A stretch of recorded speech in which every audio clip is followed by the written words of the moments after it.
PSI berusaha untuk menduetkan Presiden PKS Ahmad Saiku dengan Kaisang sebagai calon gubernur dan wakil gubernur DKI Jakarta. Tentu saja ini untuk membuang Anies Baswedan di Pilkada Jakarta. Mantap. Member Kim dengan member Kim di final gitu. Dan sejak awal kayak begini loh, sejak awal itu kalau di PSI ya per se, kami mengutamakan atau partai politik di dalam Kim itu selalu mendapatkan tempat khusus. Tapi kemudian itu tidak menutup kemungkinan kami membuka jalur-jalur komunikasi dengan partai lain. Semuanya juga begitu. Jadi di Kim itu kami memiliki cita-cita yang sama, yaitu agar pemerintah pusat dan pemerintah daerah itu kebijakannya itu setarikan nafas. Kurang lebih seperti itu ya. Dan itu tidak berarti bahwa Kim itu memang harus di satu poros saja. Kayak gitu.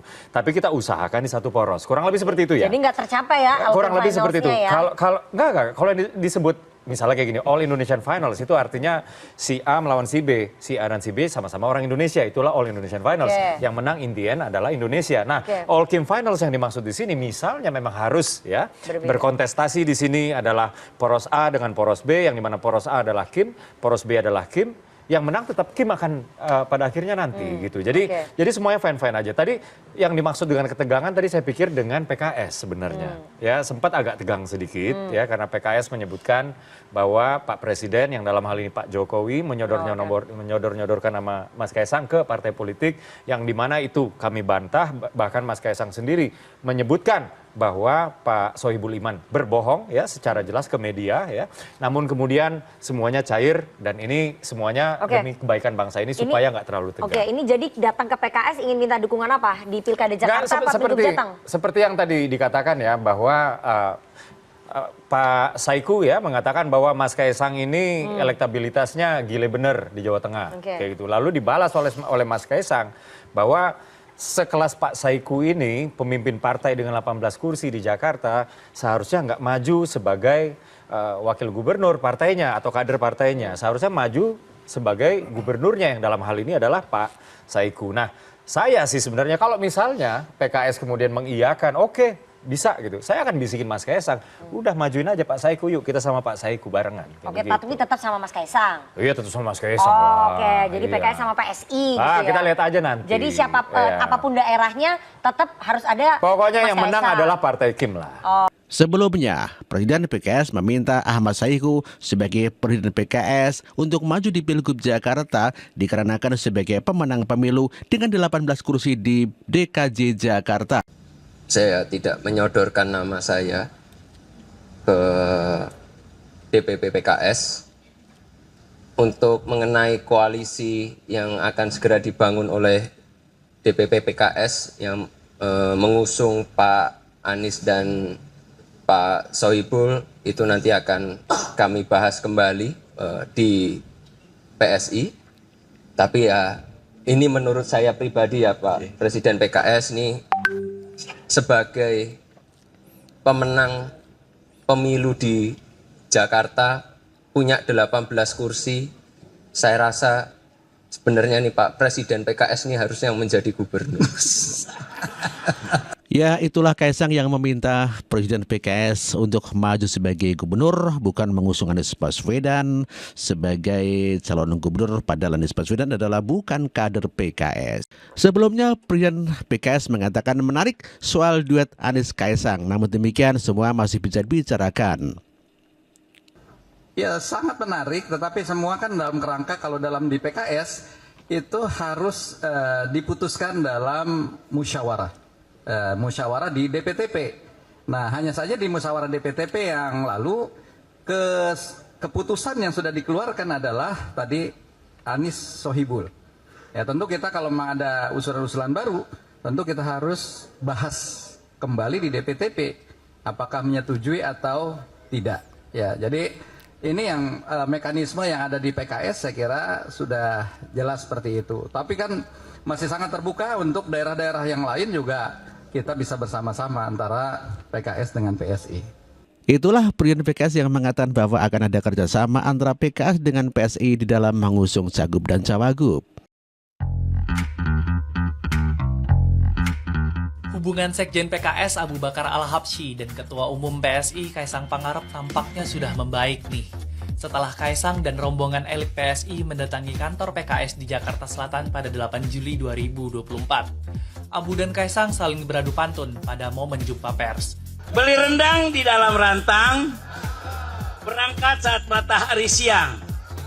Selamat datang untuk Bro Kaisang di DPP PKS Jalan Simatupang. Ikan sepat, ikan gabus. Itu jenis-jenis ikan. Ya, meskipun pantunnya Kaisang ini kurang menarik ya, setidaknya bisa mencairkan suasana yang sempat memanas.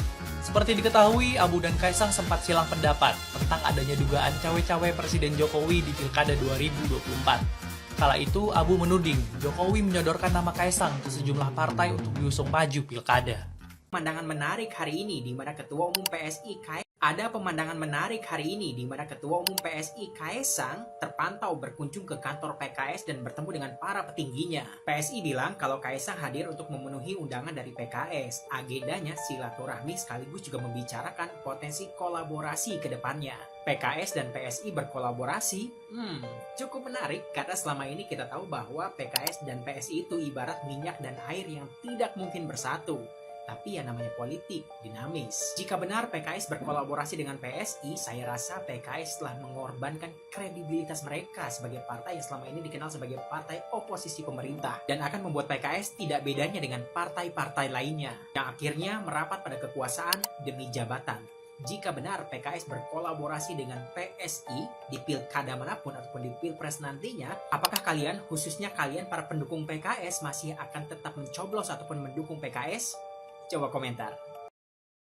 Pasca pertemuan konsolidasi antara Kaisang dan Ketum DPP PKS, ini menunjukkan bahwasanya peta politiknya telah berubah.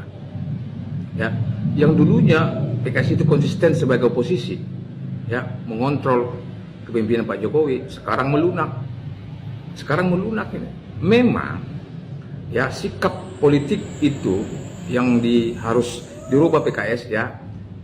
Ya, jangan bertahan di posisi selalu di luar pemerintahan. Karena organisasi itu bisa besar ketika ya memiliki sumber daya, terutama kemampuan finansial. Bagaimana organisasi bisa bertahan kalau finansialnya itu minim? Ya mungkin PKS sudah mulai bergeser fundamentalnya ingin berkoalisi ke koalisi pemerintah. Masa jadi oposisi terus, bisa kering lah, ya. Bisa lama-kelamaan organisasi itu jadi kecil karena tidak siapnya akomodasi logistik, karena selalu di oposisi, kering lah, ya. Mendekatlah mereka melalui Kaisang, ya. Kalau udah Kaisang ya kan udah Jokowi itu. Hasil kesimpulannya adalah hasil pertemuan itu sekarang Bobi di Medan didukung oleh PKS ya. Koalisinya gemuk di Medan kepada Bobi itu, ya. Itulah politik, sifatnya fluktuatif, dinamis, sesuai dengan kepentingan dan kebutuhan. Terima kasih. Apakah menurut Anda Kaisang layak jadi gubernur? Nah, itu pertanyaannya. Apa Kaisang memiliki kompetensi sebagai kepala daerah? Termasuk ini juga pertanyaan. Atau apakah Kaisang akan mampu menjalankan tugas sebagai gubernur? Nah, di pertanyaan ini yang mungkin jadi beban, persentasenya akan bisa lebih kecil dibandingkan kandidat lain. Nah, bila Jokowi terlihat mudah ngasih karpet merah buat Gibran, tidak demikian dengan bungsunya. Mengapa bisa begitu? Kondisinya jauh berbeda, jelas berbeda. Dulu waktu Gibran diusung jadi wali kota, Pak Jokowi masih dekat sekali dengan PDIP. Ya, tentu itu tidak itu saja. Rakyat kebanyakan menganggap jika mau nyalon wali kota ya silakan saja. Ditambah persepsi orang pada kepala negara masih baik. Masih baik-baik saja, masih terlihat sederhana, memikirkan rakyat, rendah hati, bersih, dan tidak nganeh-nganeh Pak Jokowi waktu itu. Ya, berkaca dari seluruh proses pemilu dan pilpres kemarin, beda ini. Ngusung Kaisang sebagai calon gubernur, tantangannya banyak banget. Utamanya sekarang hubungan istana dengan PDIP sudah berakhir, the end, rampung. Lalu otomatis partai-partai yang punya kursi buat pendaftar kepala daerah, ya minta barter lah akhirnya. minta kompensasi, atau malah pengen ngusung kadernya sendiri. Mau ngusung dari PSI, modal kursinya nggak seberapa, kecil. Di Jakarta PSI hanya dapat 8 kursi. Nah, di Jateng lebih parah lagi, cuma 1 kursi tok. Lah mau ngusung kursi sendiri sebagai pengusaha mebel. Oh, gampang, kursi ukiran akeh itu. Ya monggo. PSI dan PKS bersama.